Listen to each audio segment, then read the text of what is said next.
Hello, everyone. Welcome back to episode 52 of our Colorado Rockies rebuild here on Out of the Park Baseball 26. Last episode, we must be honest with ourselves and admit that while September as a whole went well, we dug ourselves way too much of a hole and missed out on the wild card by 5 games. If you missed last episode, I recommend you go watch it. I think there's some very, very good games of baseball in there.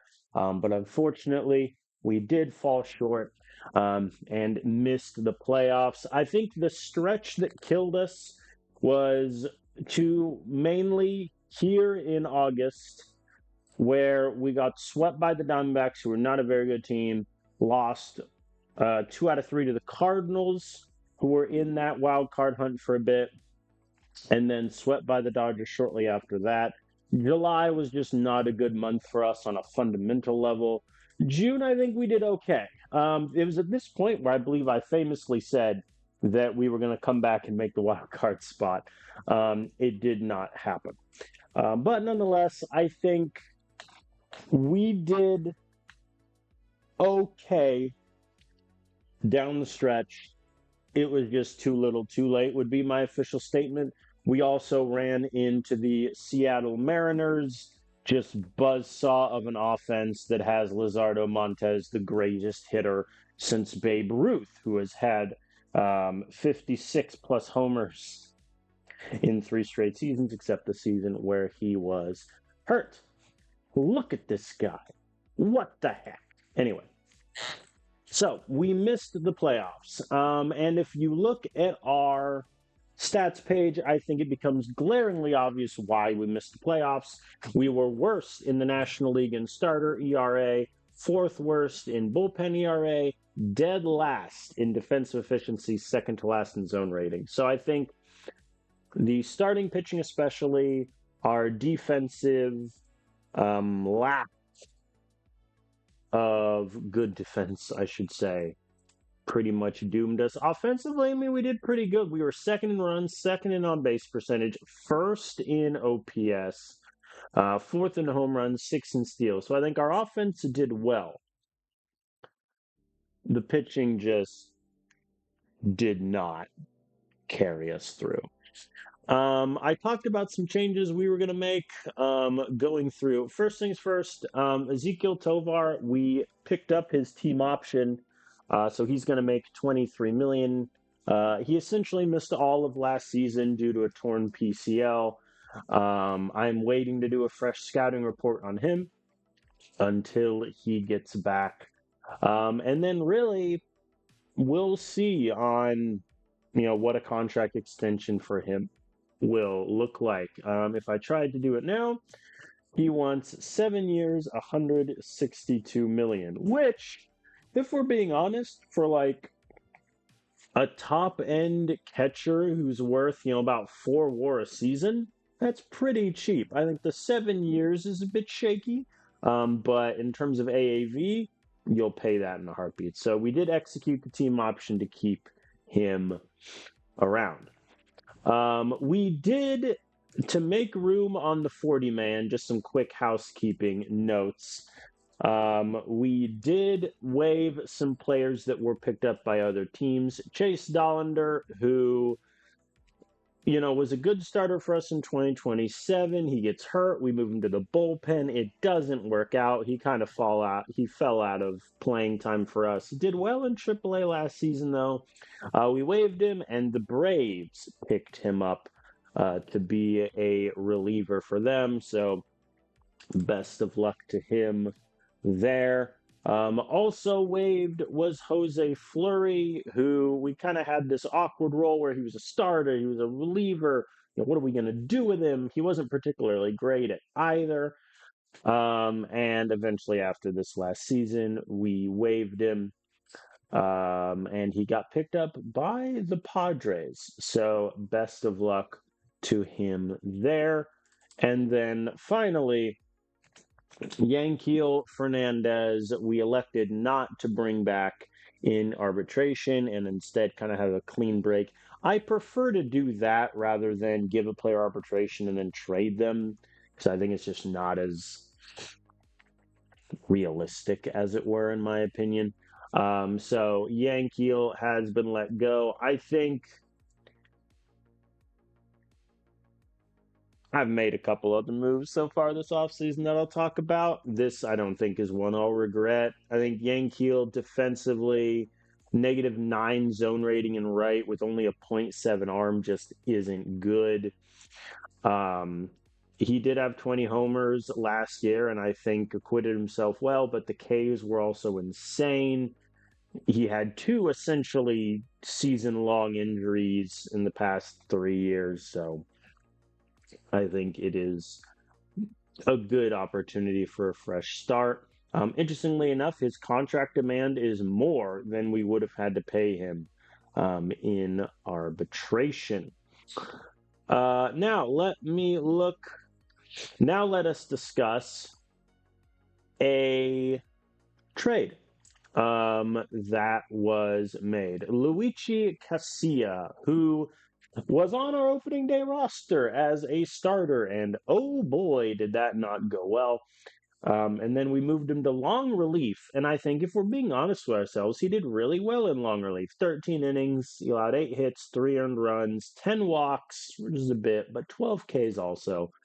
Um, I think overall did pretty well. But as I was looking at what the shape of our bullpen would look like, he's kind of on the outside looking in. He also was unhappy about being a reliever as opposed to a starter, which is what he wants. And in exchange, I got not one, not two, not three, but four prospects for Luigi. Firstly is Angel Cervantes. Great name. Just your classic minor league, filler depth, above average at everything. Stamina's a little low, so he may end up staying as a reliever. I kind of want to try him as a starter to see how he does there in Double A. But just, classic organizational depth, 23 years old, nothing too crazy. First baseman Chase Harlan, who I signed to sort of be like a backup infielder in AAA kind of role. He has a very good arm of a 60. I would play him at third base, except we have Toman and Encarnacion there with the Isotopes, so he's going to play first. Hasn't played, if you actually look at his 2029, he played 25 games in one team's high A, 13 in another's, 22 in double A, 22 in another team's, one appearance in triple A, 6 appearances. He has bounced all around. So I think hopefully just locking him in, which I need to remind myself, I did, in AAA will be good. He's got some solid power. Hit for about 21 home runs last season. The avoid Ks is definitely worse than 40. With his almost 90 strikeouts in 350 plate appearances, but he could be a guy that contributes down the stretch. Catcher Edgelin Perez. Now, this is what I consider the big get from the trade. He, first of all, immediately becomes like our third catcher in our organization, maybe even second, depending on your opinion of Miguel Palma. I went to see him have a little bit more time in AAA, though. He did well last season in really his first time, but it was only 21 games. I also looked to see, because he hasn't really played that much baseball in the last couple of years, through zero fault of his own. He was never really injured, so a little curious how that happened with the Angels. But I figure he'll be our starting catcher for Albuquerque and just go from there. The power is non-existent, but I'm going to be honest, if he's my backup catcher, I don't really care about power. I care about decent defensively, which he is pretty solid. And so I think that will be a good get for AAA. And then the final player acquired is Bill Pierce, who has a very interesting profile. 24, he's going to be 25 years old in about a month. I kind of like him. I think the glaring issue, obviously, is if his slider doesn't really hit out potential-wise. He has one good pitch. He already has good movement control, and stuff obviously still need to be developed. But I mean, this was a guy who he was really good in college and in the Angels system just struggled really at every level getting guys out. Strikeouts were high, but whip was insane. He had a 1.7 whip last year in AAA when they bumped him all the way up from single A to triple A, which is a bit crazy. I think I'm going to start him in triple A, see how he does, but depending on, how his stuff hits potential wise, he could be in the major leagues, next season. So I think all of that for Luigi Casilla is a decent trade. Luigi obviously has some of the best stuff in the business, but the control is a huge issue. Once he got to AAA, his whip never really recovered. So wish him the best of luck there. Um, and then after that, players that I let go to become free agents. Sandy Alcantara, for obvious reasons, we acquired him just before the deadline, and it didn't really work out. It is what it is. He did really well with the Guardians, did not do well at all with us. Kind of hang my hat. Trade didn't work. But now we'll see if he signs on with another team in free agency. He wants 13 million, which is kind of insane. Angel Zerpa, we have let go. There was a time when Zerpa was the best reliever in our bullpen, and then he got injured for about half a season in 2029 and just never recovered from that. I think we'll miss him as sort of our lefty specialist out of the bullpen. However, last season was the worst one he had. Ks were back up, but he walked 3 guys per 9. Whip was a 1.4. BABIP of 347, which is high. So I'm not opposed to bringing Zerpa back on like a minor league deal if no team goes for him. But for now, we are letting him go into free agency. Perdomo, which was always the plan. This was always just a 1 year stopgap deal. And he was great. I mean, he was worth 3.4 WAR, 380 on base percentage, 394 slugging. He hit 35 doubles for us. He was great. If we didn't have Colby at third base, I would re-sign Perdomo in a heartbeat, but there's really no role for him now, and he would be a very, very expensive backup infielder that can really only play third base. So I imagine he'll get a pretty penny in free agency. If he doesn't, though, I might come knocking. Andres Munoz, we also let go. Did not offer him a new contract. He wants closer money, and he is no longer a closer, obviously, with Gage Wood there. I think he had an okay year, but I think after that, 2029 season, his stuff kind of fell a little bit, which that is what it is in Out of the Park baseball. He only wants 5.4 million. So if what always happens in free agency, if a lot of relievers don't get signed, if that number drops to like, 4, 3 million, I might jump on it and bring him back as like a very expensive setup man. I wouldn't hate that necessarily. And finally, the big one, catcher Hunter Goodman, one of only 2 players that have been with us since the beginning of the save, Tovar being the other one. I was open to re-signing him at the beginning of the season, but the fact of the matter is, he just fell off a cliff. 192 average, 264 on base percentage. Slugging was a 407, which you can kind of live with, but not with the horrendous on base percentage. How he was still worth positive WAR, I will never understand. He did hit a home run in his final game with the Rockies, which was kind of nice to see. I don't know who's going to pay him 14.6 million a year. God bless him if they do, but it's just unfortunate that his worst year was in his contract year, and we have no reason to sign him to the money he wants. So, wish him the best of luck. He got a lot of accolades with us, multiple time MVP in the playoffs, NL All Star, MLB champion. So, very successful with the Rockies. we wish him the best of luck. And then finally, we get to a trade I made, which this could backfire. I have traded Cole Carrick, who was our starting left fielder slash like backup center fielder for the past 3 seasons. I've traded into the Dodgers. I don't like trading with the Dodgers because so far the 2 trades I've done with them, they have won them. But they had, I think, the best package, and Cole I think can be a great backup. He's sort of like Zach McKinstry. I can really put him anywhere and he'll do the job. The problem is he's not particularly a great defensive left fielder. His range is a 1.7, which in the outfield isn't great. Positive zone rating, but a negative arm. We tried him in right field. I had the reverse problem: bad zone rating, but good arm. Center field, he actually did okay. But there's not really a role for him in the outfield configuration for next year.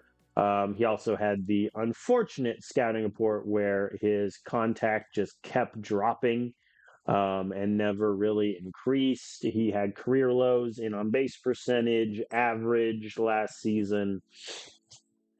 We will send him on his merry way. Similarly to Goodman, he had 2 World Series rings and was the World Series MVP in 2027. So we will shake his hand, send him to the Dodgers, where his slugging will probably become a 450. And that's just that. In exchange, we got 3 players in a prospect package. First is catcher Moises Marchand, who is not very good. Let's just get that out of the way. He was the throw-in at the end just to give us some other options at catcher in the minors, since kind of running low on those. Good defensive catcher, decent speed for his position, but the bat is nowhere near there. He struggled in Double-A, hence why I have him in High A, so he'll likely just stay there and be organizational depth. Didier Fuentes is a reliever that could legitimately do well for us in the minors. I think his stuff isn't great, but the movement is okay. And I think the control is fine.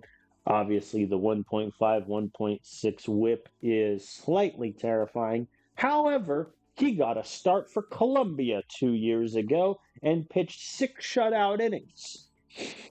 So naturally, he has found his way to Double-A in Hartford. But he could be a guy that, if he hits his potential, pitches really well, could do some damage. The main get, though, is Jaron Elkins, who is, simply put, a better version of Cole Carrig with maybe slightly more strikeouts.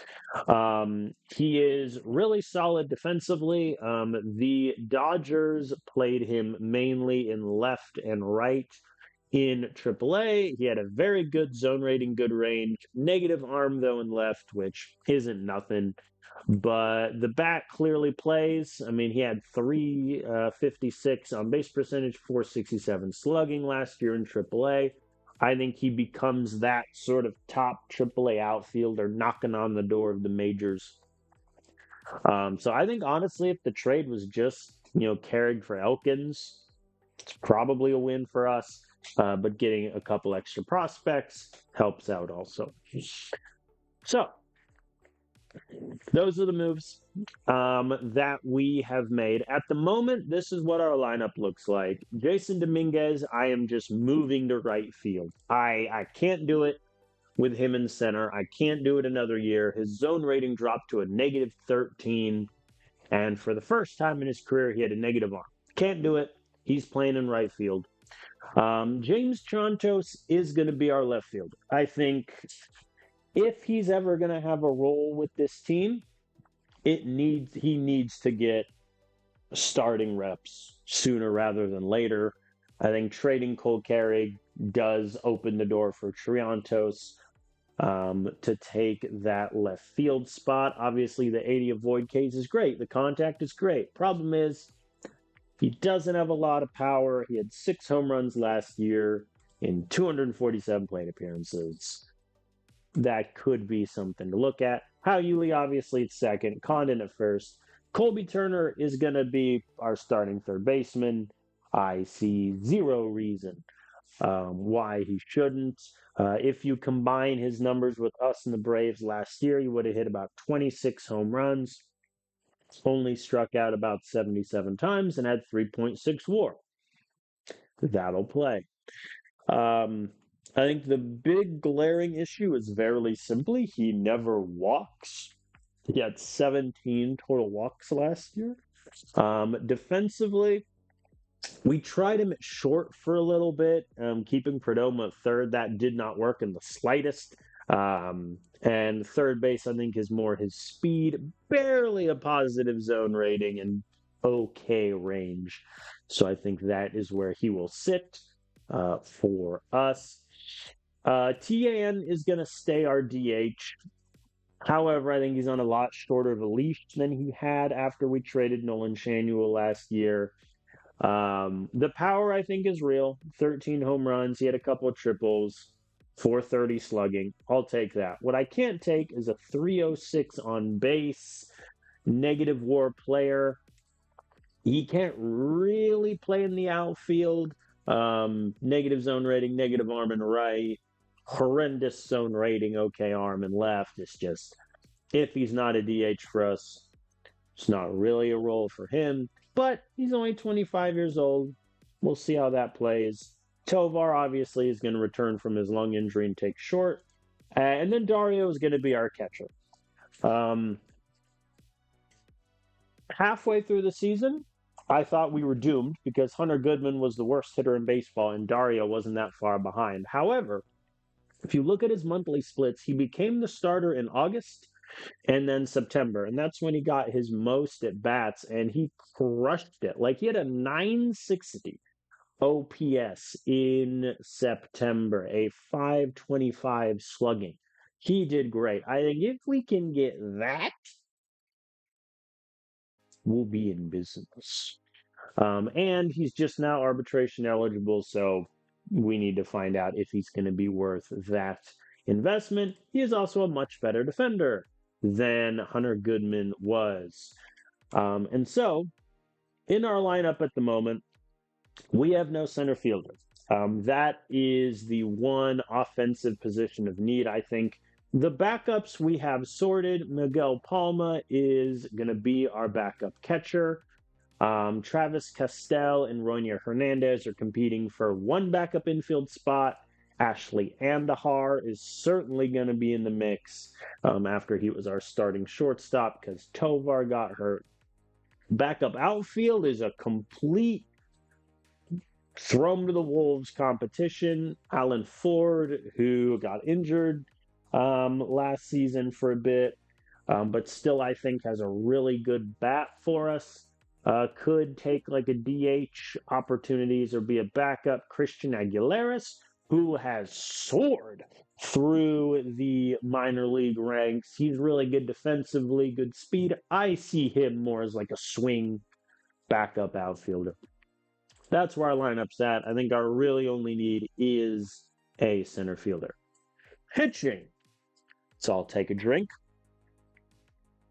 We sucked last year in the pitching department. That was evident. Luis De Leon is going to return as our ace. I think he looked a little shaky last year, but overall did really well. We still have him on an absurdly cheap contract. We assume he's going to take his player option. I'm going to try to sign him to an extension before then, because even though it doesn't remove the chance of him taking his option, it does lessen it. So that may be worth it. Sandy Ozuna is going to be our second pitcher.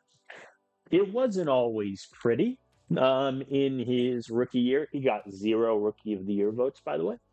But he still got 32 starts under his belt. 1.4 whip is a bit high. However, he struck out 10 guys per 9.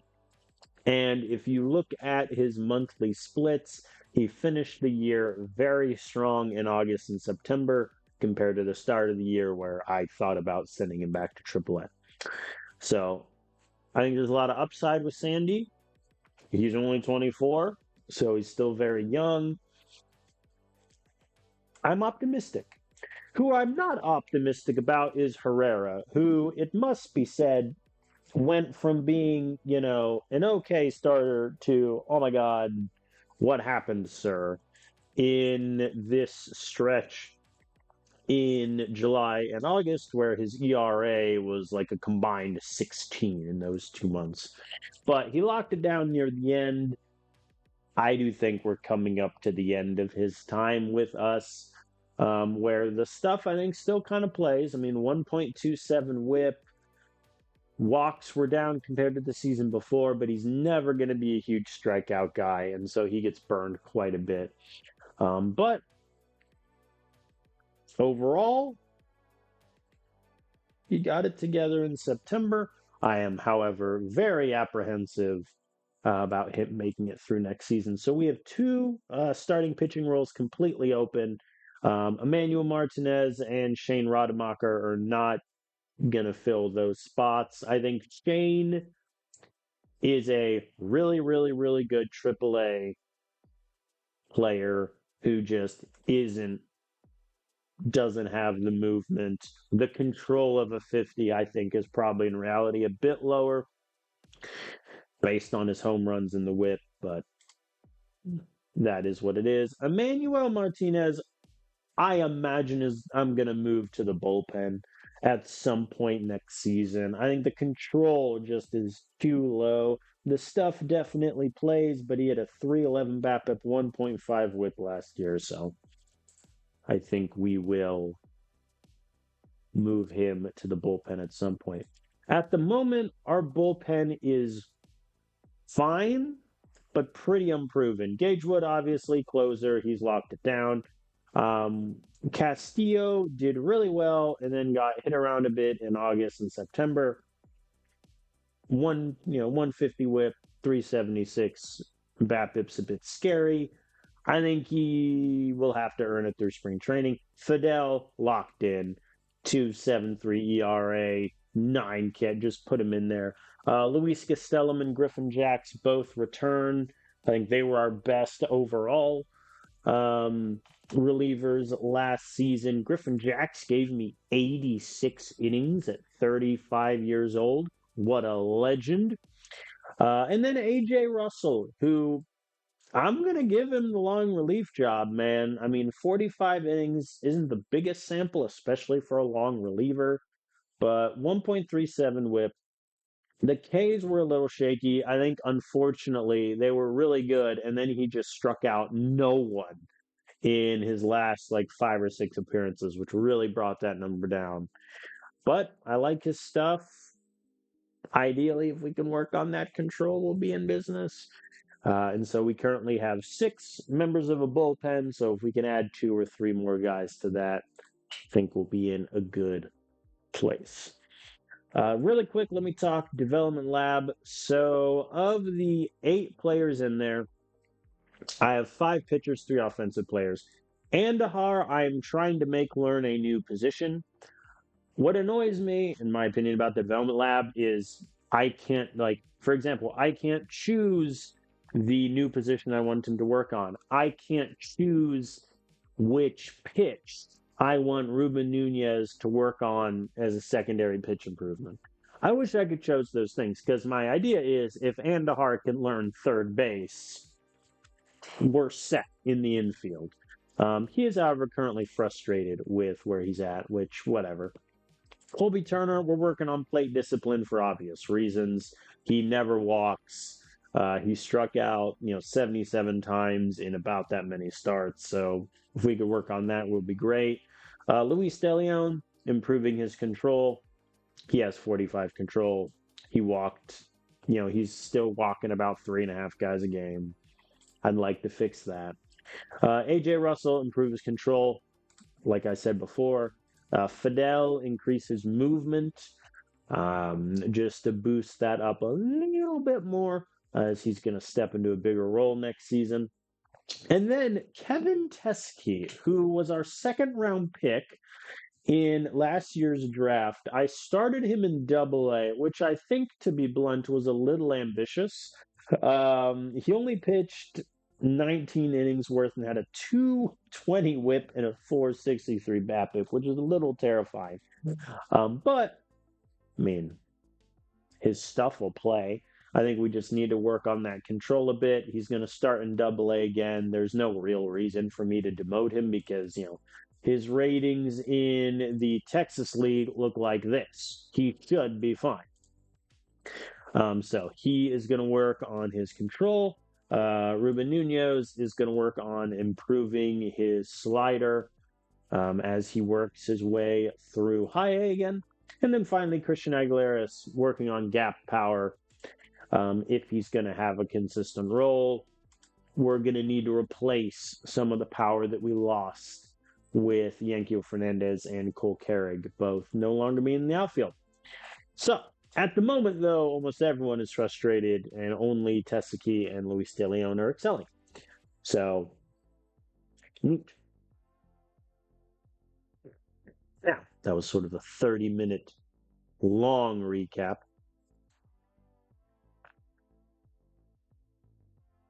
How dare he leak my reported contract?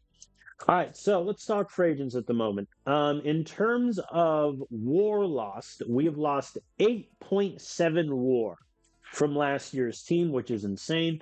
It must be said that the 2.1 from Sandy, most of that is from Cleveland. And when you say it like that to a team that missed the playoffs, you're kind of like, well, what are we doing here?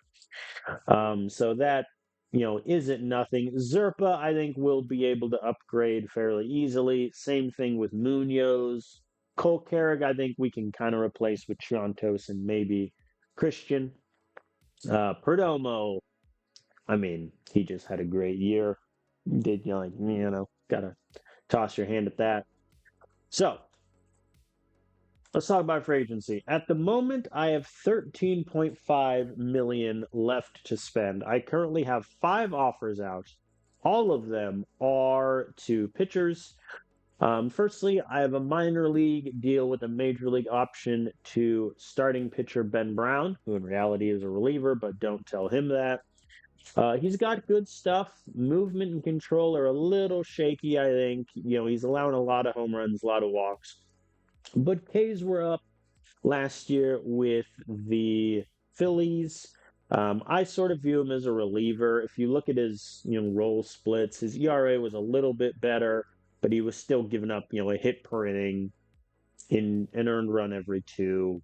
So if he accepts it, great. If he accepts it and then walks after a month, so be it. Kevin Kelly is a reliever that I've offered 1.5 million to. He's going to be 33 years old next season. Pitched for both the Phillies and the Guardians last year. Did much better with the Phillies.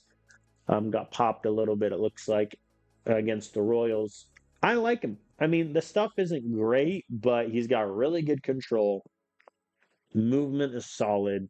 And if you look at his scouting here, there's not a whole lot of dips. Like his movement dropped a little bit, but his control got better. His overall got worse, and then it got better again. So he hasn't really regressed yet, which I think is encouraging. And for 1.5 million, could do a lot worse, I think.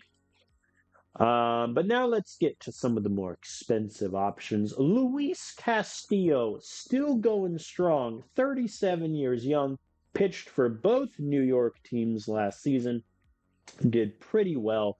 I have offered him a straight 1 year, was it $15 million deal to be like our 4th or 5th starter.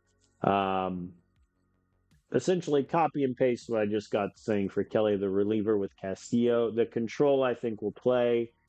The movement is there. The stuff isn't great. But similarly, if you look at his scouting page, he lost velo in 2029, but no more dips. His stamina went back up after going down. I could maybe get 1 good year out of 38-year-old Luis Castillo. Who knows? They called me a madman for going after Sandy Alcantara, and now I'm just one-upping them by going after Castillo. However, I am offering him below what his contract demands were, so non-zero chance I don't even get him. And then the other pitcher I'm looking at is Aaron Ashby, who is 32 years old, just got done pitching for both the Padres and the Mariners, and I like him a lot. The stuff I think is really good. His whip last year with the Mariners was a 1.13, which is great for them. He pitched okay against us also when we played them in September, and he did okay in the playoffs against the White Sox. Also, the Mariners not going far in the playoffs will never not stun me. But I mean, he's got good stuff. Control, I mean, let's be frank, he's walking like 4.2, 4.3 guys per nine. It's pretty high. But he's still striking out a lot of guys, not really giving up a lot of homers. I think we can get a good little bit there out of Aaron Ashby. I've offered him a 2-year, $23.5 million contract to be our probably third starter. And now, let us discuss the gamble. Kazuo Okuda, a Japanese pitcher with Canadian nationalization.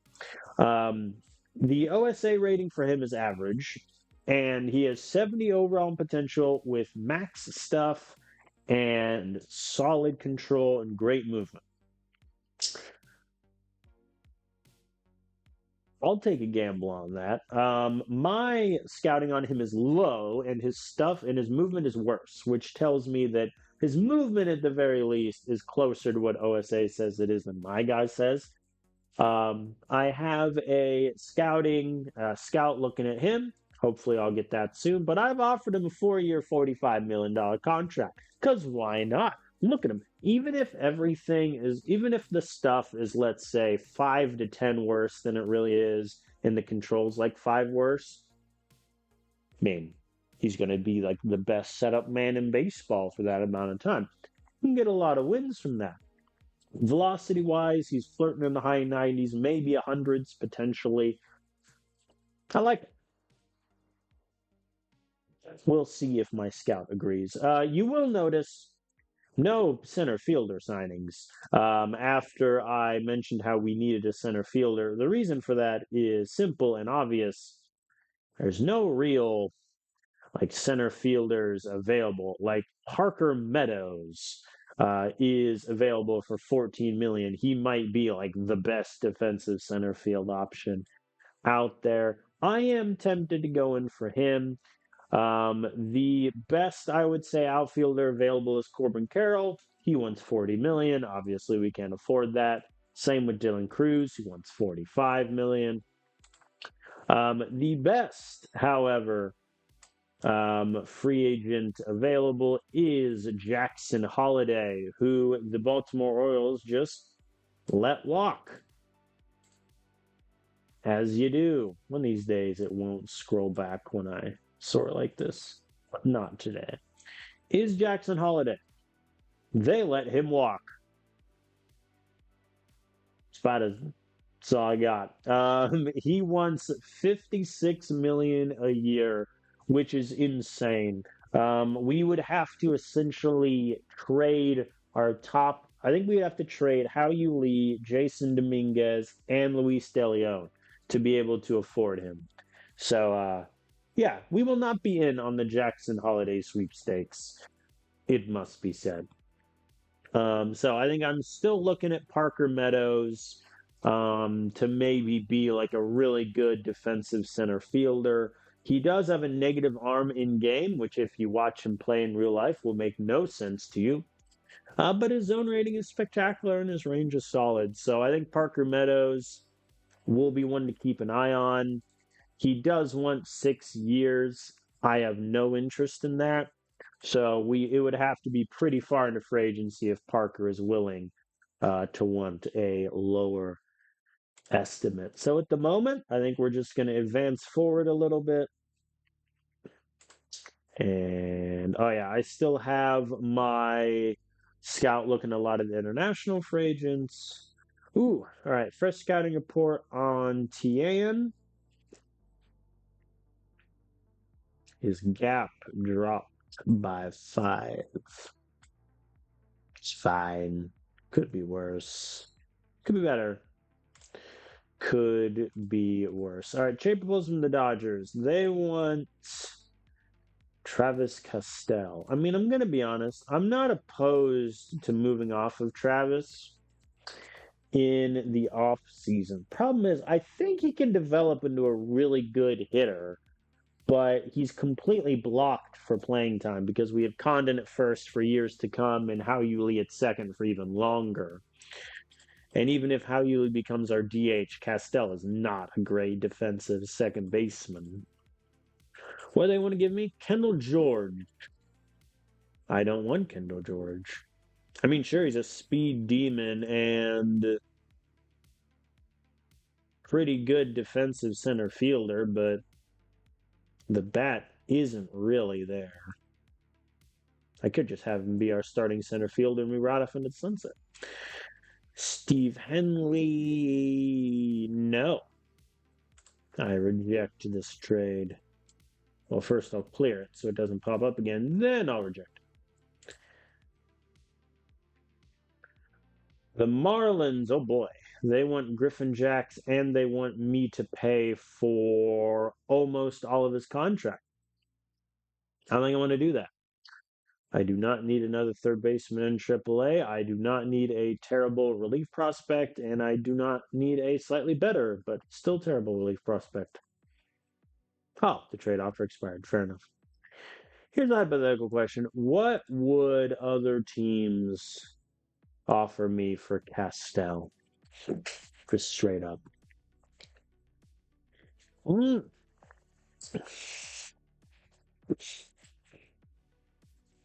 I mean, that could be fun. Chandler Simpson, starting center fielder. How's he done in center field? 2028 Mariners, negative zone rating, decent arm.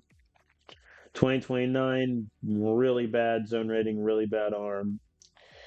Last year, yeah, no. I mean, 1 year as our starting center fielder, he's going to get me a lot of steals. There's going to be no power, obviously. I mean, the no power I could live with, but his eye also sucks. I think that's another issue.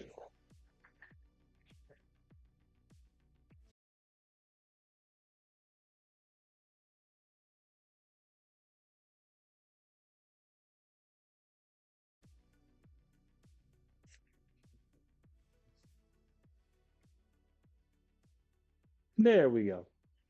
All right, sorry for the buffer. Looks like OBS randomly disconnected.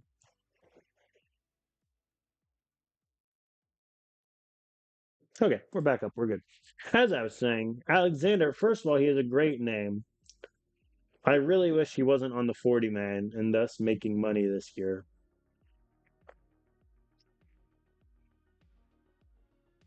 I don't want Moises. Hunter Brown. He's not making a lot of money. What's the vesting option? 180 innings? He's not going to get that. There's no way in game to void a vesting option, just make it like a team of players there. I don't think so. I mean, yeah. I mean, I should do that deal. I'll see if there's any other starting pitchers that I like more, but realistically, Ryan Farber, the Tigers guy, a lot of teams love Travis Castell. Maybe I shouldn't trade. Have you played any center field in Toledo? 3.5 arm. Goodness gracious. Mitchell Parker from the Dodgers also wouldn't be a bad idea, but he's making more money than Hunter Brown. Christian Hernandez, Twins pitching prospect, wouldn't be a bad get. But I mean, realistically, I think it's either Hunter Brown to improve our starting pitching, or hey, Cole Keith is on the Angels. How's his career been? Oh boy, hasn't been great. That's a shame. I like him. Yeah, I think it's either. I mean,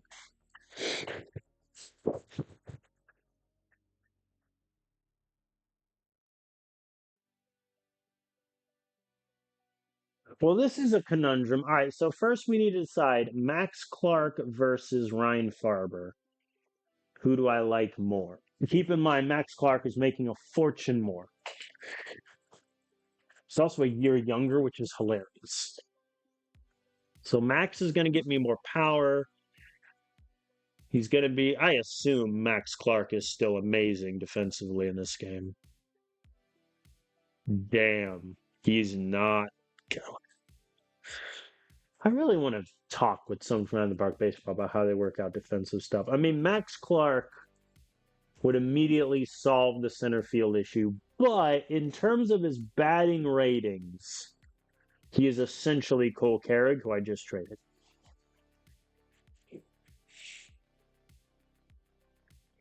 He is, however, just about to turn 26, so he's really young. Ryan Farber just turned 26. I really wish they'd play Farber in the big leagues more. He only has 12 games and 6 starts. Here's a question. How does Farber compare to, let's say, Jason Dominguez? I mean, I think it's Farber. I mean, Max Clark, let's be frank, is an infinitely bigger name. He's got the speed, though the Tigers haven't been running him a lot, it looks like. I like Ryan Farber, but then Hunter Brown is also staring at me. Oh, so actually, here's a better question. How does he compare to Triantos?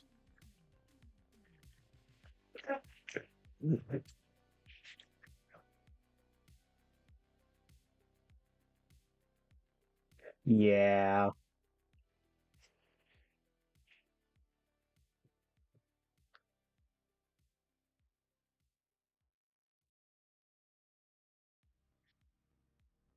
I think the problem with running out in the outfield that has Ryan Farber in center, Triantos in left, is that I don't have much power whatsoever. And I'd need Jason Dominguez to hit for power consistently, which he hasn't really done. Max Clark has been able to hit for power in 2020. 2029 he didn't, and this year injured? No, he just barely played. Max Clark also is making 6.7 million. Hmm. I also want Hunter Brown. I think that's also what's lurking in the background of this. I think Ryan Farber is a better move because he's essentially the same age. He's still on the minimum contract and he can still grow and hit his potential. Whereas Max Clark, despite being only 25, has essentially hit like he's just going to be above average hitter, good defender, good speed. I think it's Farber.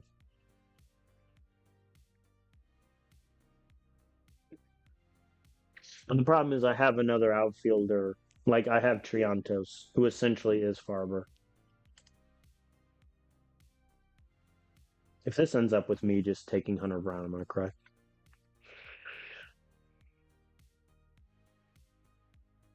Yeah, I think I would rather have Max Clark than say Alan Ford. Max Clark is also a lot better against lefties. I'm talking myself into Max Clark.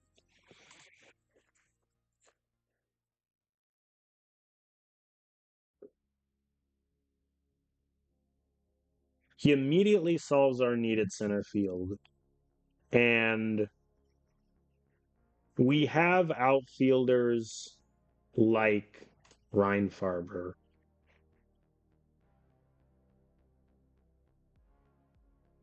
I'm just so annoyed the Tigers barely played him.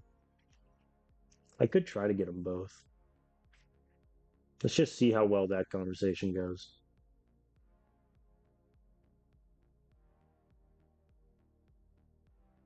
Dang, conversation did not go well. What if I say, what if I toss in,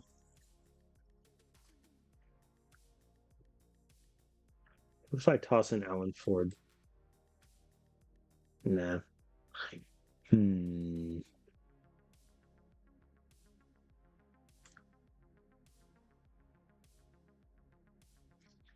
I think if we didn't have Triantos, the move is Farber, but we have Triantos. I'm going to take Clark.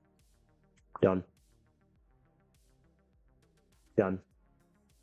I think the likelihood that this backfires is more than Farber. However, what our team needs right now is a good defensive center fielder with above average bat, and that's what Max Clark gets me.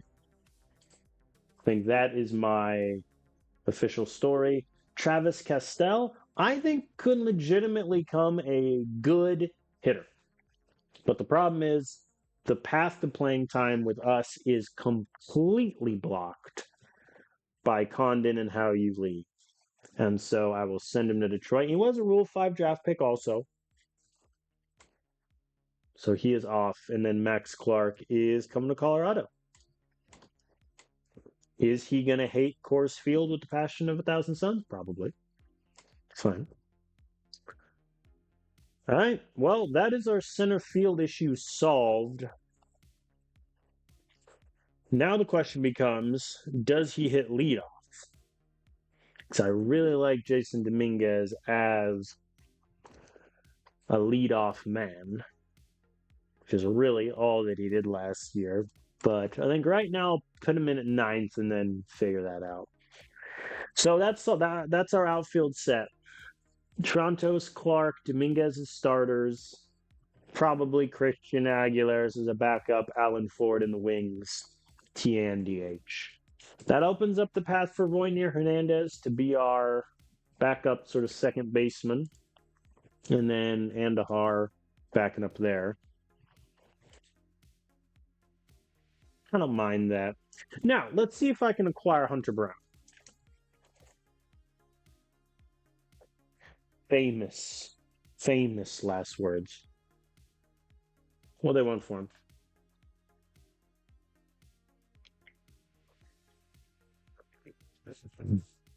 I mean, the objective smart pick would be to give them Andahar. Why would they want Everett Johnson? I mean, to be fair, Everett Johnson is a very good baseball player.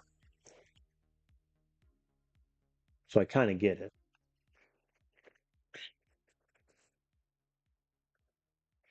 Andahar, I want to keep.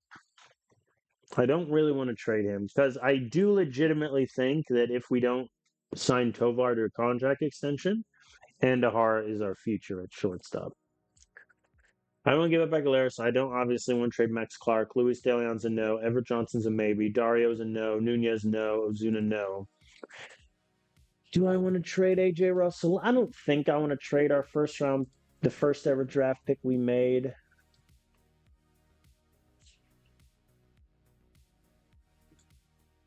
I think the smart pick is Everett Johnson.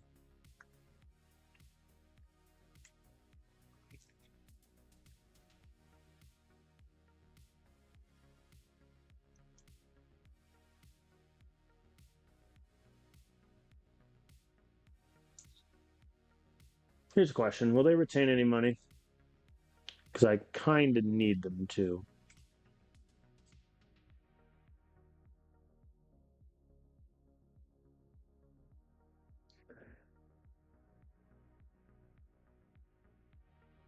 They retain 20%.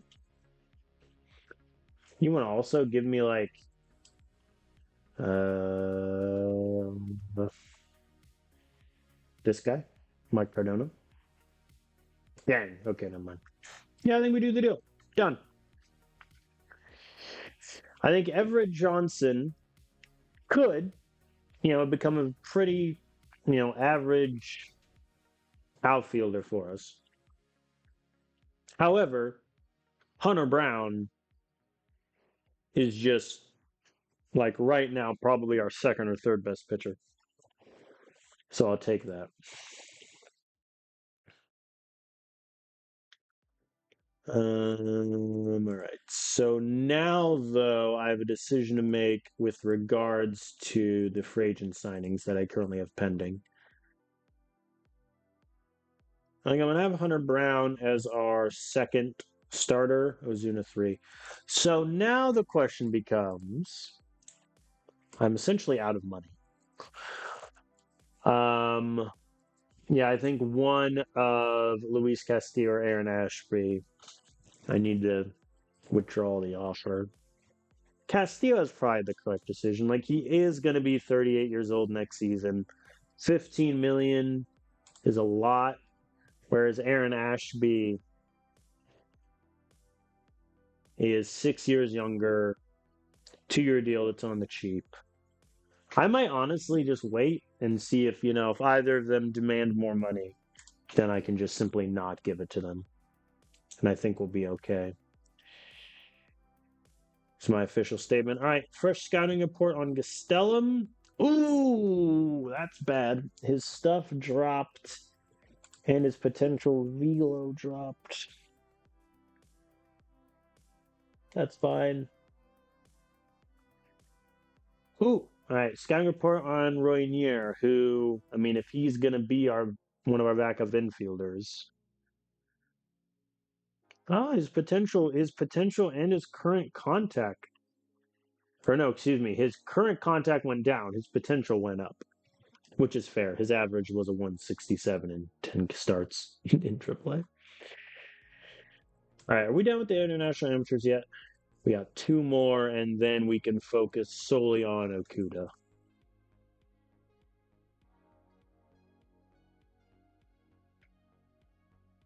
How did you fracture your foot, Tian? Suffered a fractured foot after getting mugged on a subway. Excuse me? They mugged my Taipeian god. You're telling me you're mugging a 6'4", 215? This man hit 1,300. He got mugged. What are we doing? Can't be using the off season. Leave me alone. How you gonna mug Tien the man? And fracture his foot. The rats. And Har is on track. If he learns like first base instead of second or third, I'm gonna cry. Oh, actually, no. First base would be preferable to second. They want Griffin Jacks. Quit! I just signed this man to an extension. Why do you think I want to give him up? I'm too lazy to leave him to untouchable, but maybe I should. Okay, yeah, I'm making him untouchable. Even though he's definitely not. But realistically, because all these teams also want money along with Griffin Jacks, and we are too low on money to do that. Okay, Hall of Fame voting has commenced. Let us see who I want to vote for. First, let me do a cheek save after the autosave, as you do.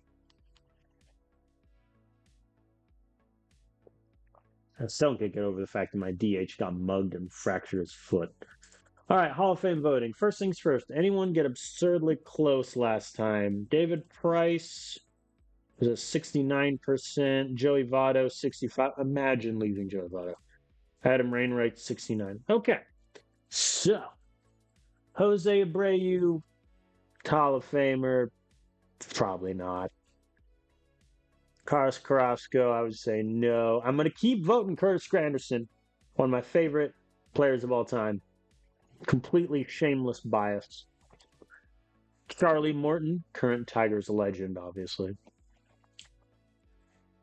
This is not the greatest of lists. Justin Verlander, I think, clearly.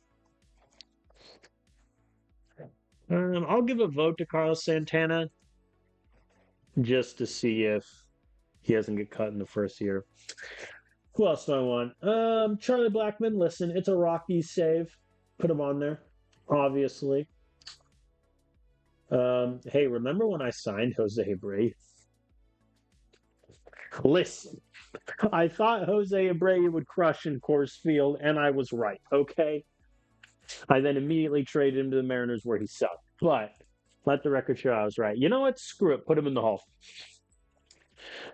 Who do I want? I think Buster Posey just is a great guy, a really good catcher. 16% genuinely feels low for Buster Posey, I feel. And then I guess Jimmy Rollins just because he's the next closest out of all these guys. There is my very not well thought out ballot. I can't wait for like only Justin Verlander out of those to make it in. Like to take a few days and make sure the offer is a bit. To be frank, it's pretty good. Okay. Mo, I need you to scout him quicker. If he signs while I'm still, well, I haven't scouted him yet. We're in trouble.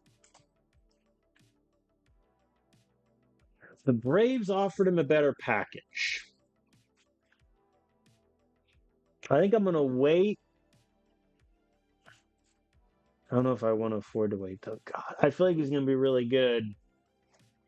Does it give me 2 days? Okay, I'm going to wait 2 days and just hope he doesn't sign. Okay, we got a report. Hit me. I mean, there was definitely a dip, obviously. His movement dropped. His potential stuff went from a 75. I mean, I think he's worth it. 14 million is high. He's going to be 26 years old. I mean, if we just compare, we go to pitching ratings for my relievers. I think stuff, he's better than everyone except Gage Wood. Movement, he's better than everyone. Control, he's tied with Griffin Jacks for the best. Yeah, I think that's worth going for. Oh, right. Okay, I need to make a decision on Ashby.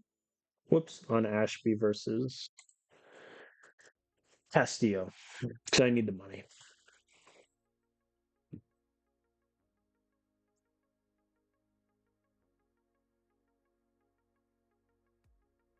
I think I would rather stick with Aaron Ashby versus 1 year of Luis Castillo. I think that's my argument. So I'm going to withdraw my offer from Castillo.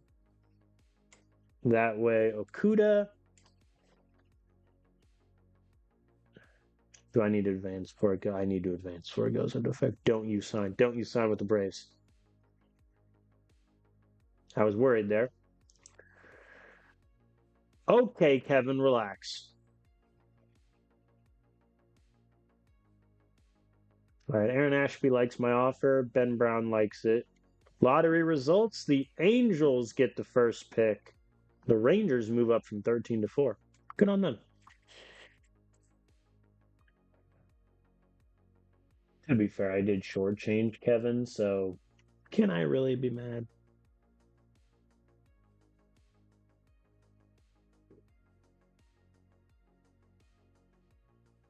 Okay, now we have the money. So my previous offer was 4 years, 45. He now wants 4 years, 58. I'm going to be honest with you, Mr. Okuda. I don't really want to go. I mean, I can afford to go that high. Here's what I want to do. I'm going to front load it. We're going to do 2 years of 15. That then drops to 14. I will give a player option. Whoops. With a 2.5 million buyout. And then last year, he's dropping to 13.5. And if you know what, buddy? If you make the All-Star game and get 100,000, if you win the Cy Young, I will personally write you a check for 500,000. What say you? No, he likes the offer. I like that more. I think I'd rather front load it and get the team option insurance than risk anything else. Okay, it is winter meetings. I don't think I really want to move anyone now that I have secured Max Clark for center field. I don't really have a great second backup infielder. I mean, Luis Marquez, in all honesty, is probably that. Like him and Roinier can fight for it. I also wouldn't hate the idea of calling up Tucker Toman to be a backup first baseman.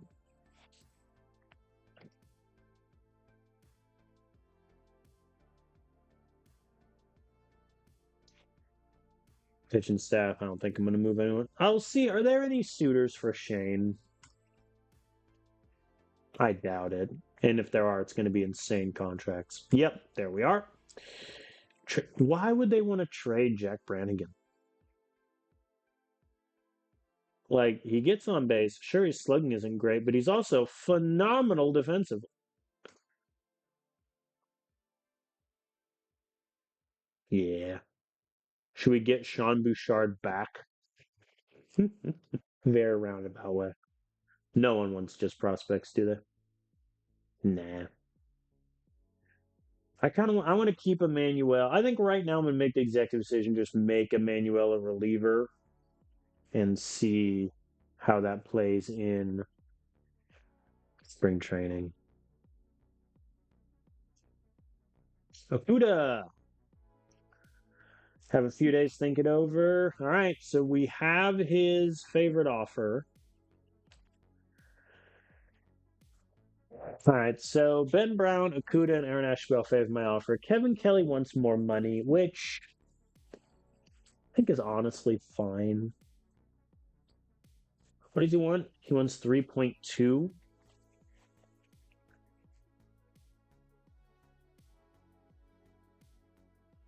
That's fine. I'll do it. I think I'll do it. If he wins closer to like 4 or 5, then maybe I bulk, but we'll see. Yeah, I don't think we're doing anything in winter meetings. Kevin, let's be clear.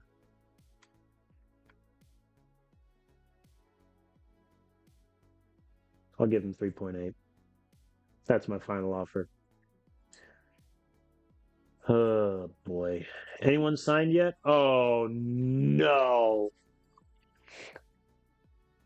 The Dodgers got for what?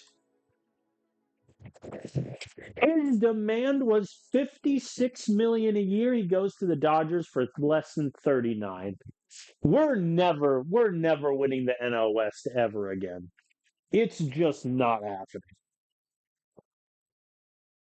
Lovely. Parker Meadows went to the Astros for 4 years, 39. Yeah, I wasn't gonna beat that. Well, well then. Of course he went to the Dodgers. Why wouldn't he? Any of my guys found teams yet? Munoz is still a free agent. His demand has gone up, sir. No one has signed you in the first month of free agency. I think your demand is going the wrong direction, buddy. To be fair, if I'm paying Kelly 3.8, should I just go for Munoz for 5.7? Nah. I think if Kelly demands more money, then maybe I go. Andahar, yay, what did he learn? Second base. Okay. I mean, it was the worst case scenario and not the position I wanted, but whatever. Dang it. I wanted third base so he could back up Colby, or first base so he could back up Condon, but it gives me second. Well, I mean that means Roinier is not going to make the opening day roster if Andahar is healthy. Okay, he learned it. Let's see, 50 rating with a potential of 70. That's not bad. I mean, yeah, I think that also guarantees that Andahar is going to have a spot on the opening day roster unless he's injured. I could have someone else learn a new position.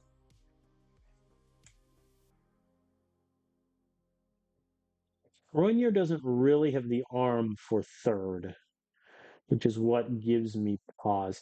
Do I want to have Alan Ford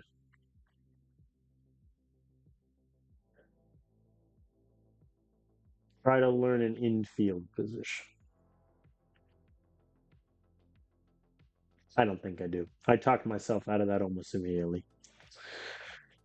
Hope it turned out really want to learn. Actually, if we're being honest with who I want to learn a new position,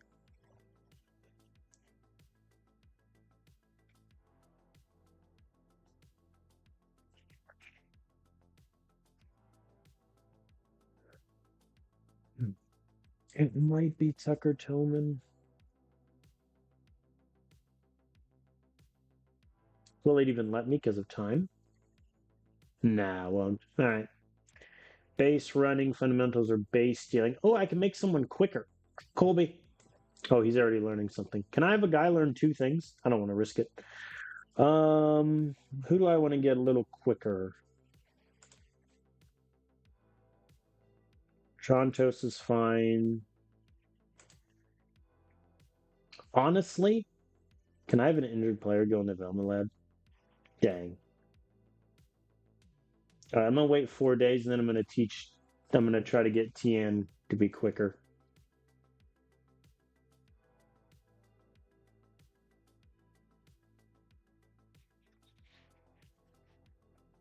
Of course you did, Nolan. So for those who didn't see the episodes before last offseason, Nolan Shanuel visited the guru and came back believing that baseball wasn't the important thing. And I guess now he is no longer following the advice of the guru. And baseball is now his thing. Look at this. At the time, he stated baseball was no longer the top priority, and this clearly resulted in decreased performance. No duh. With us, in about 70 games. He only had 10 homers. Slugging was poor, sub 700 OPS. I sent him to the Braves. They barely play him. They send him to AAA. He sucks. Oh, and now baseball is important to you? Get out of here. Kevin, will you just sign with me already?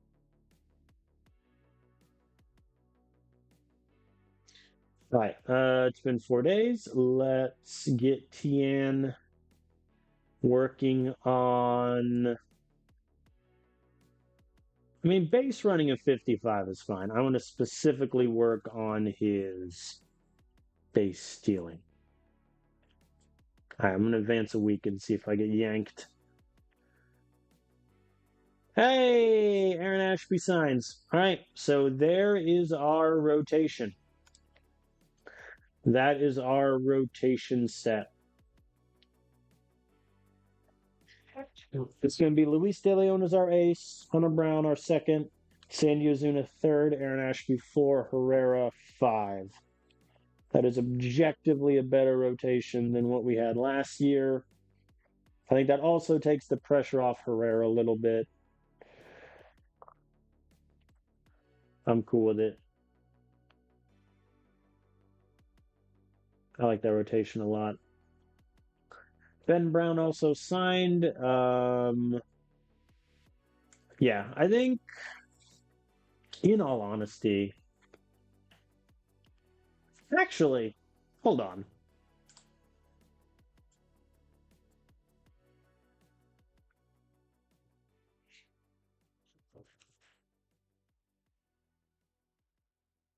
Nah, Kelly's better.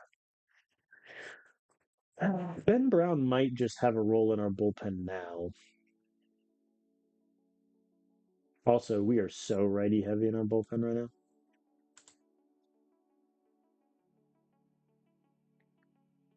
Honestly, yeah. Let me call him up. Because he can be kind of competing for Him and Martinez, I think, will kind of compete for a last bullpen spot. All right, Rule 5 draft. Let us save. So let's see. Rule 5 draft. We took Hao Yuli year 1. That has obviously worked tremendously. We didn't take anyone year 2. Year 3, we took Castellum. That's worked great. Last year, we took Travis Castell. Mixed results, but we were able to acquire Max Clark in a trade for him. All right, so first, let's see if any of our big guys are at risk. Albuquerque. Ooh, Jaron Elkins, I do not want to be taken. Put him on the 40-man. Everyone else, I'm okay with losing. Jake Yeager, I really like, but I also think he just hasn't developed how I wanted him to. I don't really want to put him on the 40-man, so I think that's fine. Hartford.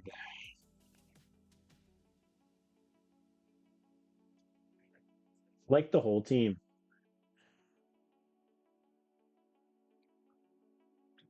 Nah, I don't think there's anyone really there. Maybe we move Brady Moretta. Moretta also at this point, dude, just go to AAA. Like, it's time. Yeah, I think we're good. Okay, where do we pick in the Rule 5? We pick 14. We don't really have any needs. I don't think. Let's just skip to our pick here. Anyone get taken? Garrett Mitchell got taken from the Red Sox, which is kind of funny. Oh, Jaden Ham. When did the Tigers lose him?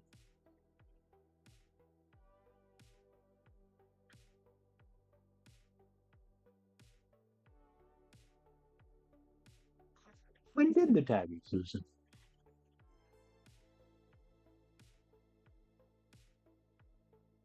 Oh, they waived and DFA'd him in January of 2029. That was stupid of you.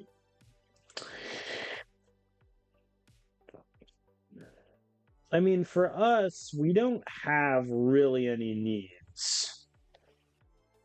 I think bullpen, we don't really have any spots open.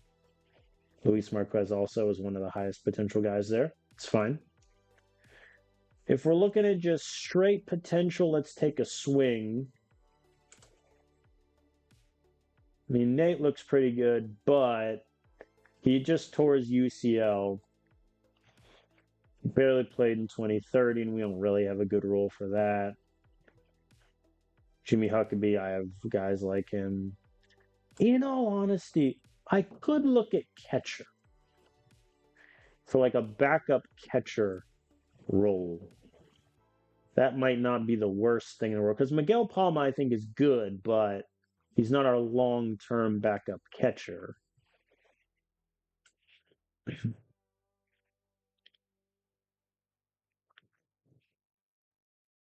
Nah. A 40 arm also is just very low. Arroyo, no. Hayden Bodine.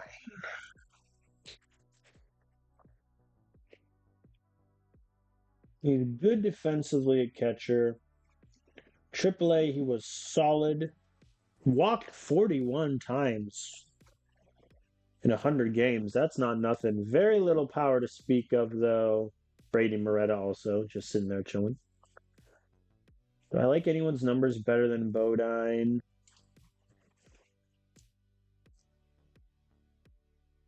Carmichael also looks pretty good.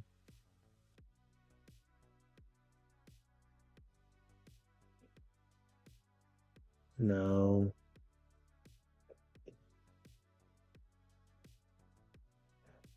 And Garcia. Garcia doesn't look bad. Gutierrez doesn't look bad, but he's barely played in AAA and he's bad defensively. I think Bodine. So of these, four. They all have the same contact potential. Bodine is the best gap. He does have the worst power, tied for the best eye, worst K potential, but the best defensively. I think it's either him or Carmichael, probably. Let me. Yeah, I think potential, obviously, Gutierrez is going to take him. How's he comparing to Garcia?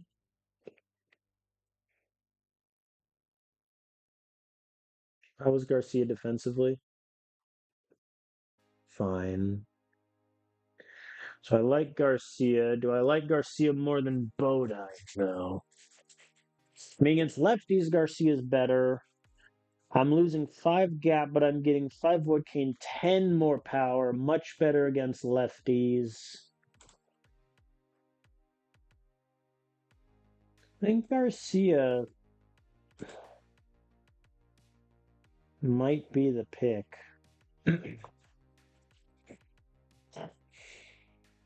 I just wish he hadn't spent essentially like 2.5 seasons in AAA and they would have called him up at some point. How does he compare to Mr. Palma?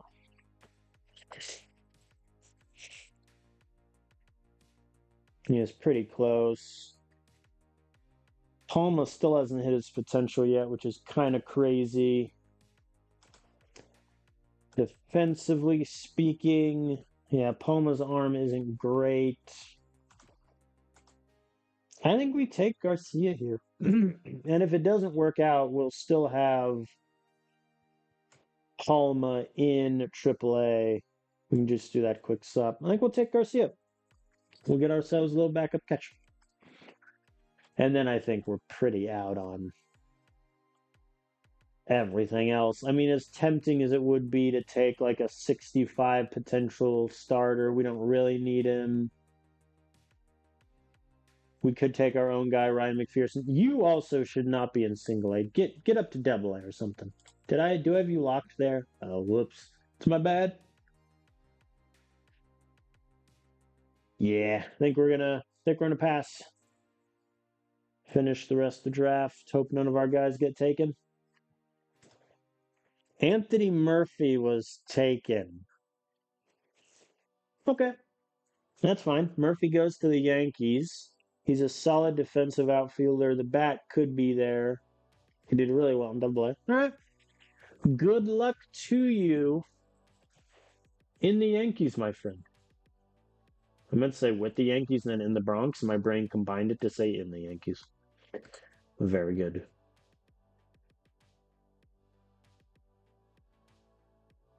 When does international free agent signing start? The 15th. Okay. To be clear, all of my pending free agent guys. Yeah, Kelly and Okuda both favor my offer, so now it's just waiting.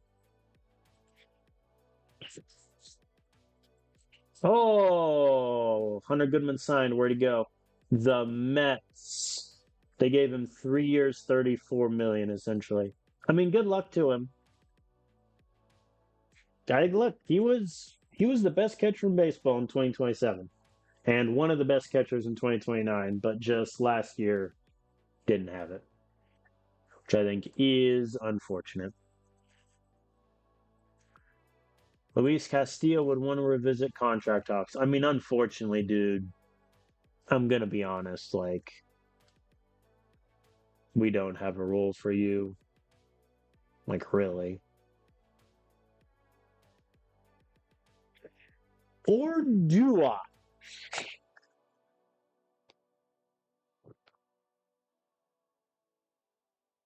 Nah. I momentarily just debated Herrera as a long reliever, but I think I'd rather try out AJ Russell and Emmanuel at that first. How much would he want, hypothetically? Oh, still the exact same. Thanks, buddy. Oh boy. Dylan Cruz went 7 years of 309 million for the Yankees. Good God. Fair enough.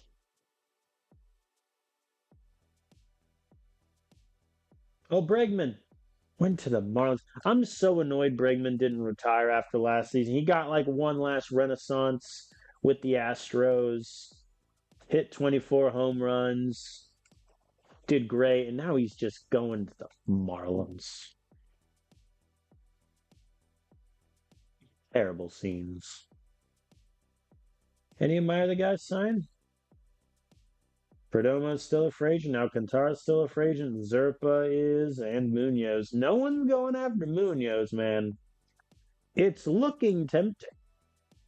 I don't think I will, but it is looking tempting.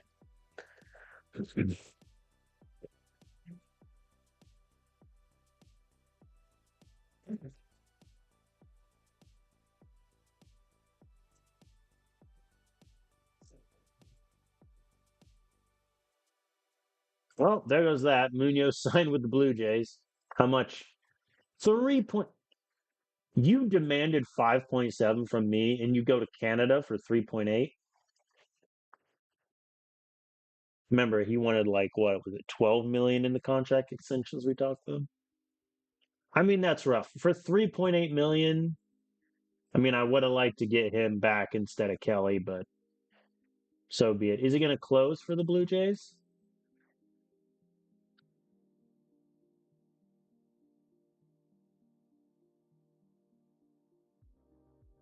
Unlikely.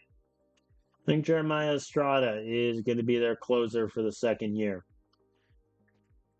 Well, it's a little bit annoying. I would have liked him to go somewhere to be a closer. Speaking of which, Kevin Kelly has signed. It feels objectively silly now to sign Kelly for essentially the same amount that Munoz got from the Blue Jays. But that is what it is, I suppose. All right. So Kelly is going to join the setup room. We have an all-righty bullpen now, which is fine. And everyone is frustrated with their stuff. I'm not going to cancel any of the programs. I'm just going to let them stick to it. Because that's the only other time I've had a really negative outcome is when I have tried to um like end it early.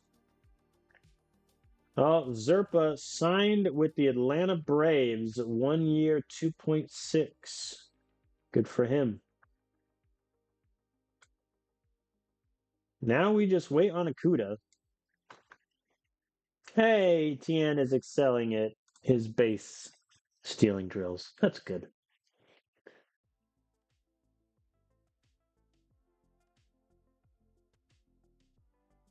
All right. We got Akuda.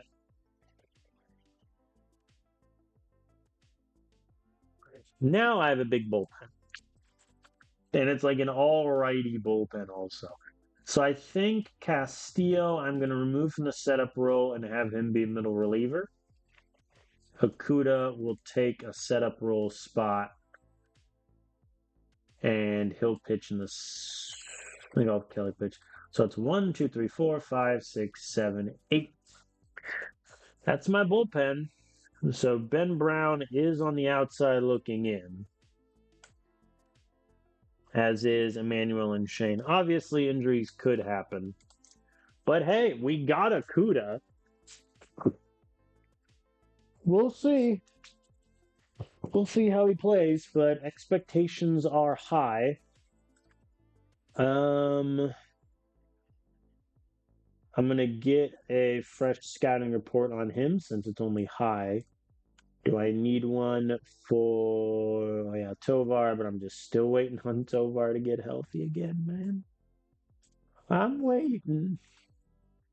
I think this is big money. Let's be frank. Like this is closer money, if we're being honest with ourselves. But I think Gage Wood has earned the right, I feel, to be that dynamite closer. And Akuda just wants to be in the bullpen. So what I have essentially done is probably overpaid for a setup man, but overall, I think he's going to be the youngest guy in our bullpen. He'll light it up with his stuff. I think we'll be in business. All right, let us advance a week to international amateur signing.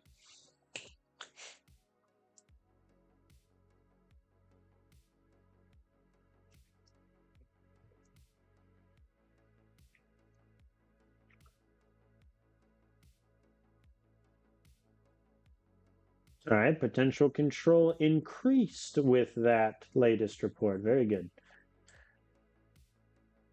Whoa, the Kansas City Royals have moved to Austin and rebranded as the Austin Explorers. Gonna be honest with you, that is a terrible logo. But you know what? Goodbye, Royals. Oh no, that's rough. Preseason has begun. Let us advance. All right. International amateur signing is resigned, and Hall of Famers Verlander makes it in year one. One person left him off their ballot because they're attention-seeking snobs. Wainwright and Votto make it in their third years, and David Price makes it in his fourth. Jimmy Rollins is dropped, as are Evan Longoria, Dallas Keuchel, Sonny Gray, Carlos Carrasco, and Charlie Morton. It's a shame. Buster Posey, like, only getting 17%. It's just interesting to me that.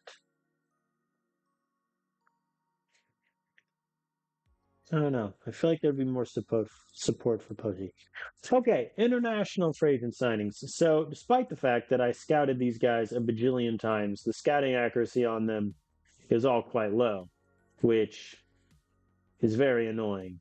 So, I'm going to have my scout work on some reports for like 2 days, and then I will negotiate with some fellas.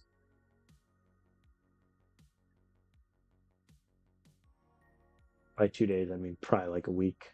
There we go. There's the big get of 21. And yet it's still all pretty low. That's fair. So in terms of money, I'm trying to think what we need in our organization. I think we need infield. We don't really need young pitching. So I think we can definitely focus on young bats. Some guys have already signed. Wow, the Guardians gave Benito Chavez all the money. Fair enough. All right, let's just look first at specifically infield.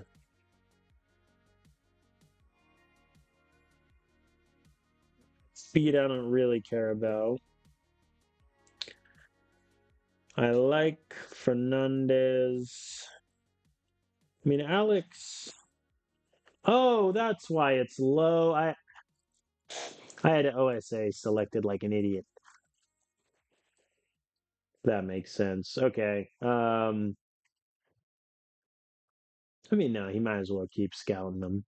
That's why, because I was looking at OSA ratings for another player. Okay. So these are the ratings for everyone for the very high guys. So I think I want to look at someone in this range here. Tetra wouldn't be bad. Gonzalez.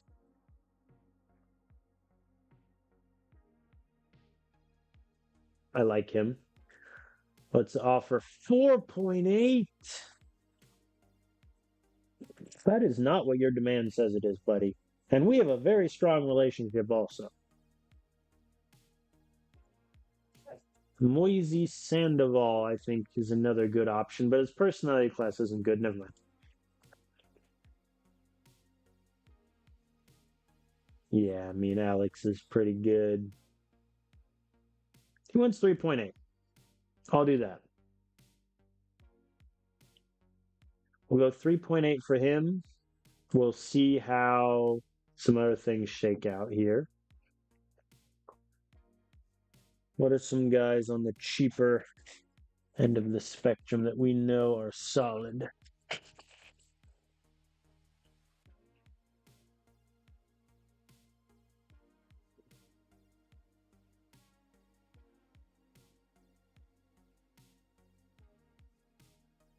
Alex Carmona looks like he'll be pretty good. Let's offer him the 200,000 he's looking for. We got 1.2 million left.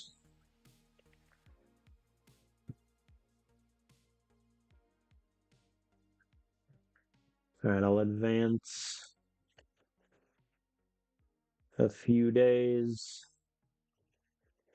Personal message. Hey, Tian. Yay. His stealing has gone up to a 60. Very good, sir. Very good, very good. All right, we're still waiting to hear back on R2 pending offers.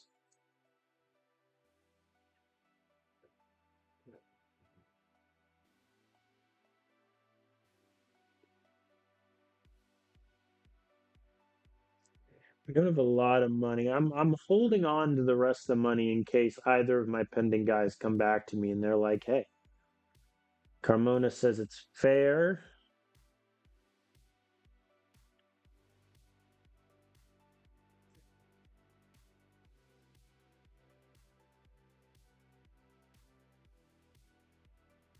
Alex wants more money. How much does he want? I mean, I can't do that. 5 million, last offer. Like that's literally as high as I can go. If he takes it, he takes it. If he doesn't, he doesn't.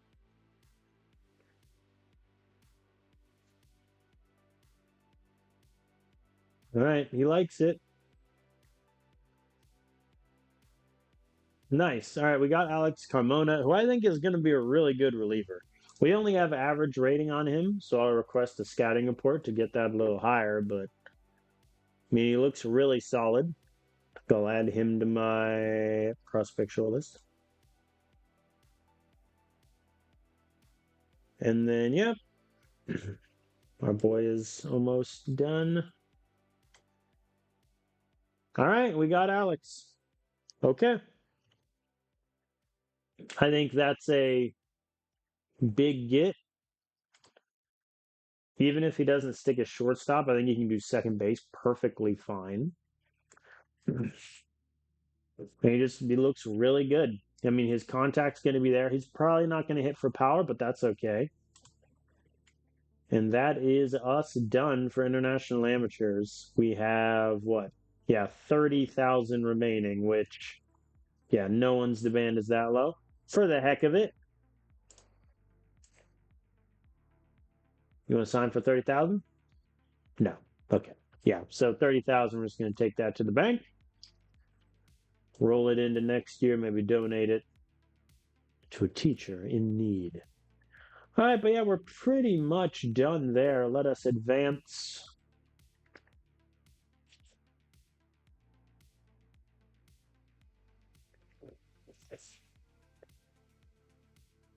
Let the month flip over development port. Oh no, Sandy. Oh no. His stuff drops by 5, stamina drops by 5, velocity goes down, overall and potential both drop. Ow. That's painful. Gage Wood, his stuff goes up and his ratings. Kevin Kelly got worse. It's fine. Ooh, Herrera gets better stuff and velo. Ashby's stamina goes up. That's good. Ruben Flores gets a little improvement. And Alex, who we just got a better scouting look on, his eye has gone up and his potential has increased. That's very good. It's what we like to see.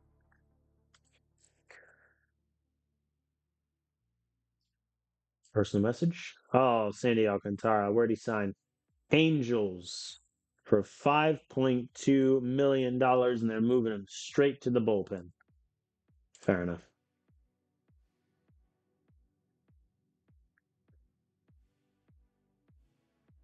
All right, fresh scouting report on Carmona. Yeah, he's going to be good. He's going to be good. Potential and current movement both increased. That's going to be a really good reliever. He's going to take a while to develop, obviously, but that's a good reliever right there. All right, spring training has begun. As is always my thing, the goal with spring training is just simply that no one gets hurt. I am going to have two-way player CJ Sampson take part in spring training. He is definitely a hitter first. I think that goes without saying. And if he two-ways with us, we'll see how that sort of works. He's going to be in AAA, though, to start the season. This is just to give him a taste of sort of what he can do. I'm going to worry about depth chart and all that later. The AI does a pretty good job of putting people everywhere they need to be. So I'm just going to advance through spring training. I don't really micromanage any of it. My only big concern, obviously, is if anyone gets hurt. And if someone gets like a day to day, I immediately just slam them on the IL to save the AI from itself. We're 6-1, by the way. We're going places. 8-2. We're winning it all. Murakami, for the record, signed with the Twins for $300,000.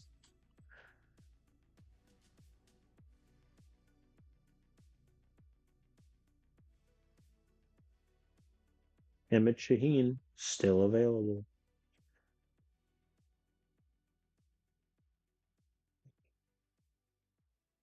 Perdomo signed with the Athletics for a 4-year, $35 million contract. Good for him. I wish him the best of luck with the Athletics. Has Yankees signed anywhere?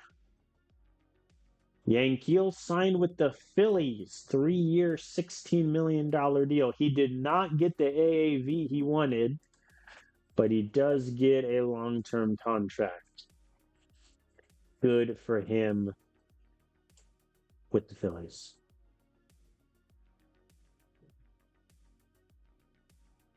I'm glad that the guys I let go signed on elsewhere. Okay. I mean, no one got worse, which is good. So Colby Turner, no improvement on his plate discipline, which is a bit annoying. Fidel, no improvement on his pitch movement. And Ruben Nunez, no improvement on his secondary stuff. AJ Russell improved his pitch control, which is very good.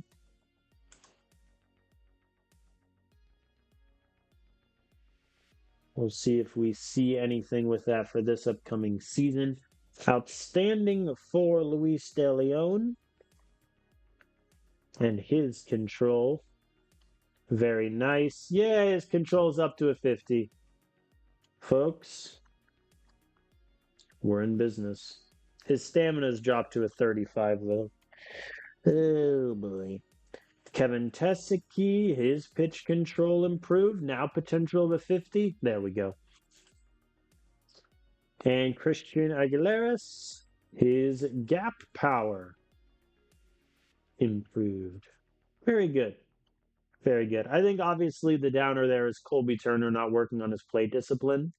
Of all of the development labs, probably his and Luis De Leon's control were the two I really wanted to hit. So his not hitting is a problem. Oh, Bryce Rainier's out 5 to 6 weeks. That's rough. If I have an update, hit me. Ooh, Joey Broughton, who was part of our bullpen toward the end of last season. He gets a big boost. Santiago Munoz, the 20-year-old phenom, getting big boosts also.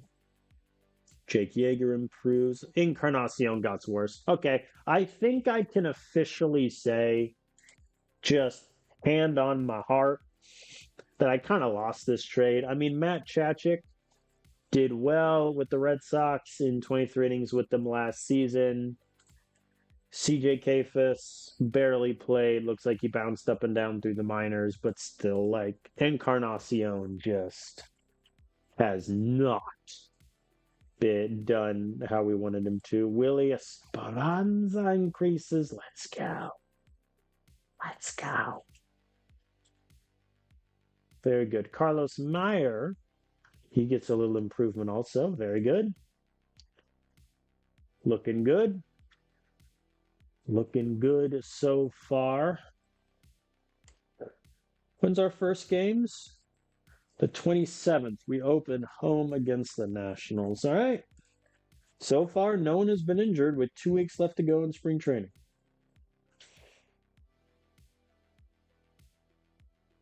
All right. One more week.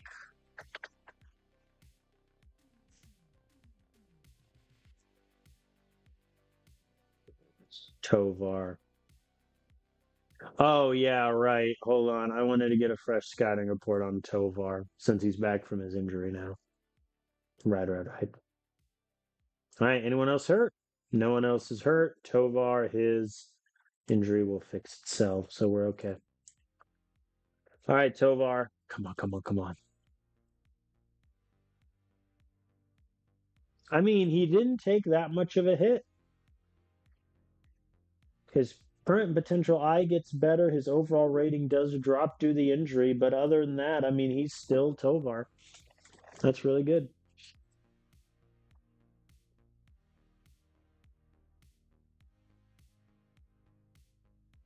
That's good. I was worried his defense would take a hit,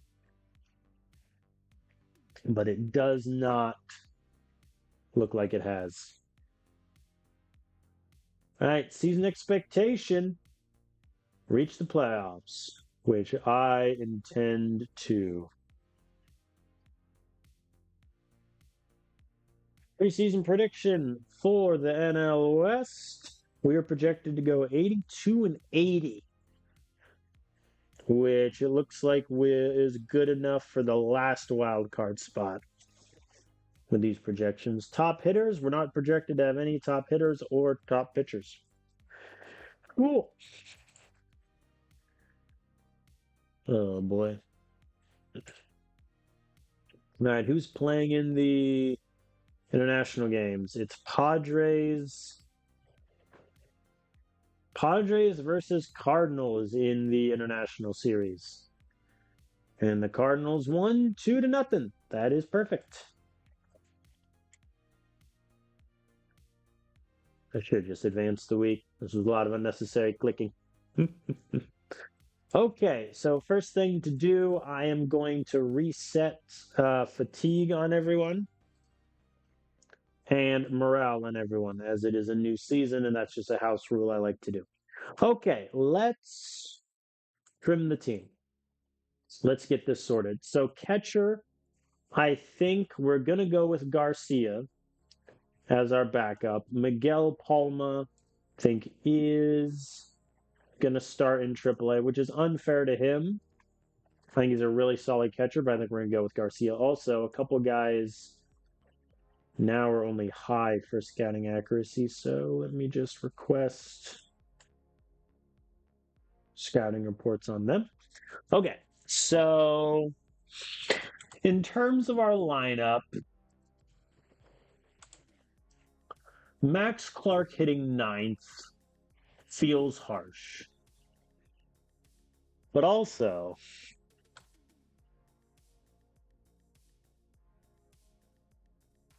it's kind of where I want him to be. I think I'll have him start hitting ninth and we'll just see how that goes. So Garcia, backup catcher. I don't really have a backup first baseman, but Alex Bush is going to start in AAA regardless. Same with Mason White. I think Mason White, unfortunately, is just never going to make see the major league team consistently. I'm going to waive and DPA him.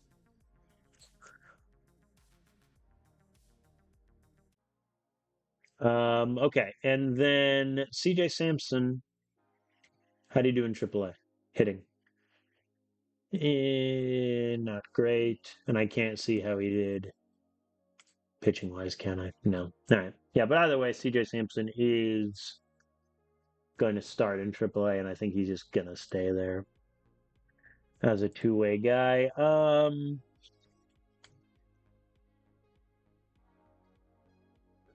Andahar is backup second baseman and backup shortstop, which means there's not really a place for Roynier Hernandez. So he's going to go down to AAA also, which means like Tucker Tolman, I think might make the team as a backup like first baseman. There's not a lot of path to playing time there, but we'll just see how everything shorts out. With the outfield, Elkins to AAA. Santiago Munoz obviously to AAA.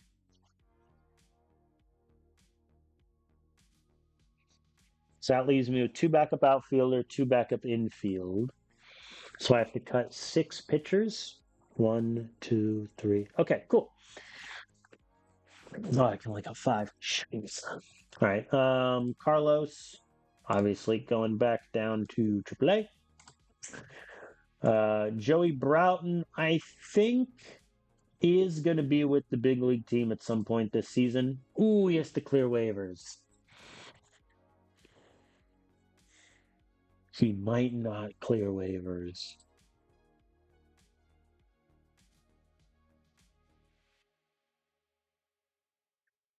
All right, let me come back to that then. Shane to AAA. Emmanuel, I think.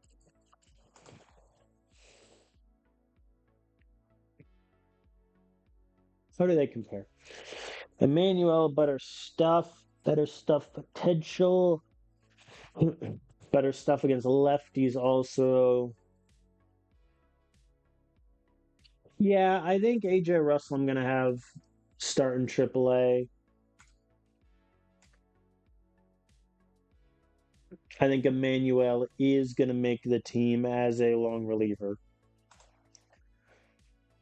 Ben Brown is that option years probably. No, he has two left. Interesting. Yeah, I think Ben Brown. He's going to start in AAA, and then his contract has the 1 month option. So we're at what, 28? I need to decide if I want to risk losing Joey Broughton on waivers or not.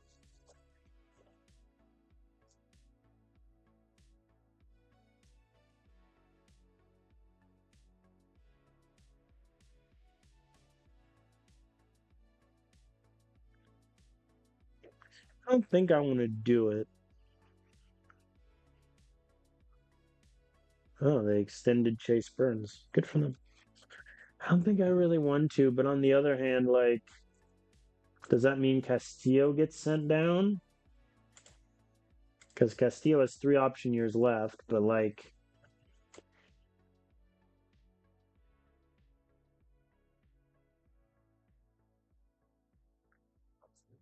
it's unfair to Castillo, but I think that's just what I have to do. Like, Kevin Kelly, I think, has a role. Fidel, yeah, I think Fidel did well enough last year where he's gonna have a role. Griffin Jacks, Castellum are obviously set, so it's Castillo or Joey, and I think I'd rather send Castillo down. Also, I need scouting reports on everyone except De Leon, Broughton, Castellum, Emmanuel, and Fidel. So let's get those going. Yeah, I think this is unfair to Castillo, but I unfortunately have to play the option game because I really don't want to lose Joey. So Joey's going to go to long relief, and Okuda is going to go to middle relief. Fidel will be our actual setup man. That's our bullpen. That also means I need to make a cut in the hitters.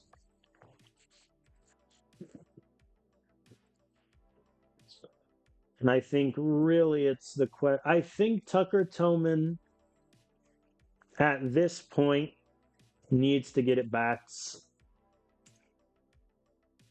Christian Aguilera's has never really played the big league level before, but I think he's ready. Which brings me, unfortunately, to Alan Ford.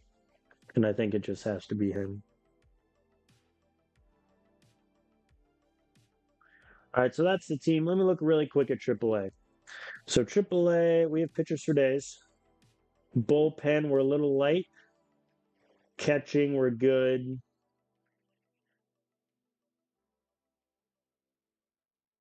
I think I'm going to have to cut some guys. In all honesty, I'm just going to cut Encarnacion. Like, I accept I essentially just lit 1.1 million on fire, but he's regressed too many times. I think we're just going to let him go. Cameron Kim, I'm going to release. So that leaves me with a bit better there. Outfield, I have 7, which is one more than I'd like. Kevin Elliott, I could just send down to Double A, but Double A is huge also. Why? Why are you here?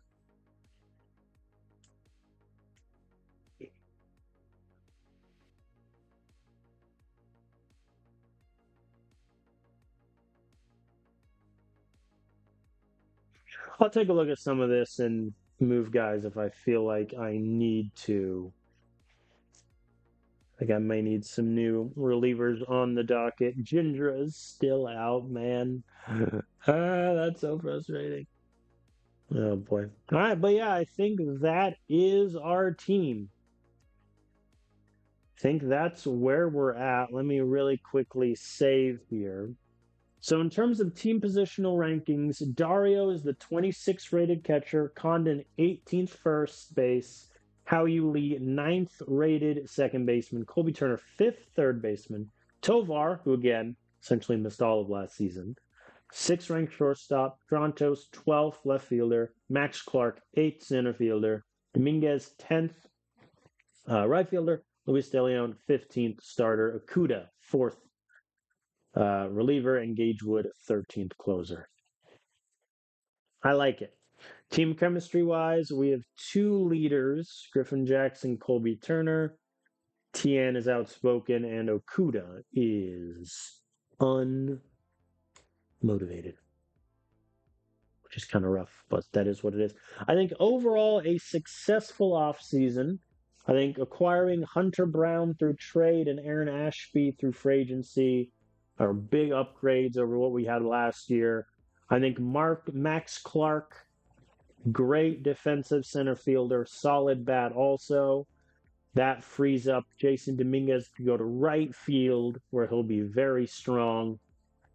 I like that there. And I think the rest is just seeing how we hold up. We were a really good hitting team last year.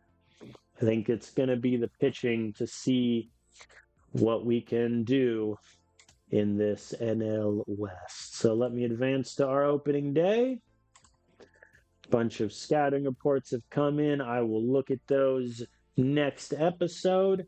I thank you all for watching this off-season stream. I know some, players and people like to go through the off-season a little bit slow. I kind of like going through a little bit quicker just so it's not kind of a slog, especially when you get into like the, late January, February months. So appreciate you all for watching. I'll do some housekeeping stuff behind the scenes, get the minor league sorted, some rotation stuff done, and go from there. So I will see you all next week.